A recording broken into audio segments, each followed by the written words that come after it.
مور دې جوړونو بیمار و ډېره سخته ګرځېدې به نه شوه. اوس الحمدلله یو پیره مې راغوستې وه بالکل ګزاره یې شوې ده. دا تلیسي مې راغلی دا موږ 10 ورځې بعد نه هېجوله او اوس یې سره پاسه 6 میاشتې وشوې. وینم نه ده خېجولې. زما یو لمسی ده او هغه ګرځېدی نه شوه او یو ځل راغلی یم دم شوی دی. انشاءالله چې کور کلي ته لاړم هغه به څومره وخت نه ده بیمار؟ دا ډېر زیات وخت نه بیمار و. ډېر یو کم از کم 10-12 کاله به یې کېږي. د جوړونو علاجونه هم کم ځای کړو. ډېر نو علاجونه کوي ډېر هر ځای نه حکیم چاخولی دی ډاکټر چاخولی پرېښود نه دی. دې استاد له راغلي و الله پاک ټیک کړی انشاءالله. او دلته څو پیرې راغلي؟ دلته یو پیر راغلی دا مې دویم پیره. یو پیرې سره کافي فرق شوی؟ بالکل جی. 12 کالو په مقابله کې دلته یو پیره کې یو پیره کې بالکل جی. خوشحاله یې؟ بالکل جی. خلکو ته څه ویل غواړئ؟ بس انشاءالله ډېر خشته دم کوي او ښه مزېدار بالکل هر سړی ورسره جوړېږي. زموږ پې خپله عقیده ده हर से अकीदा साथी उनका ये फालिज हुआ था उनको 4-5 साल हो गए ठीक नहीं. मौली साहब के पास आए हैं 12-13 दाम में इनका. उन्होंने 41 दाम बताया था. तो अभी ये जहाँ भी रहे हैं तो हमारे लिए भी थोड़ा मसला हो गया. तो इंशाल्लाह वो बहुत अच्छे हैं अभी पहले से बहुत अच्छे हैं. 5 साल से तकलीफ जी 5 साल से 4-5 साल में डॉक्टर इलाज किया है?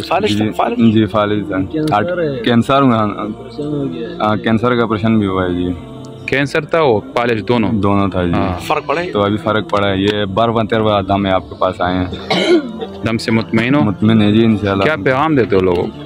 बस पैगाम ये है कि अल्लाह का कलाम है और ये मौली साहब भी जो है ना अल्लाह के बंदे हैं. तो ये बहुत अच्छा दम करते हैं और बड़ा फ़र्क आता है इनके पास. आना चाहिए हर बंदे को आना चाहिए इनके पास. अल्लाह बस शफा देता है इनके हाथ में शफा है. नामा वाला रकम से नाम ज़रादी है जो बाबू डाक बिशुन रागले जमा यौन मसैला او هغه ګرځېدی نه شوه او یو ځل راغلی یم دم شوی دی. انشاءالله چې کور کلي ته لاړم هغه به ګرځېدو. مخکې به له څه تکلیف و څه ګرځېدی نه شوه مکمل 3 کالو مته. او علاجونه هم کړي دي بهر؟ علاجونه مې ډېر کړي دي. هغې سره څه فرق شوی؟ دلته څو پیر راغی؟ دلته دا دویمه پیر راغی. لکه یو دم شوی؟ یو دم شوی. څومره فرق راغلی؟ یعنی انشاءالله ډېر فرق ځکه چې اوس ګرځي به خپله. لکه مطلب مخکې نه شوه ګرځېدی اوس ګرځي. خوشحاله یې؟ بالکل خوشحاله.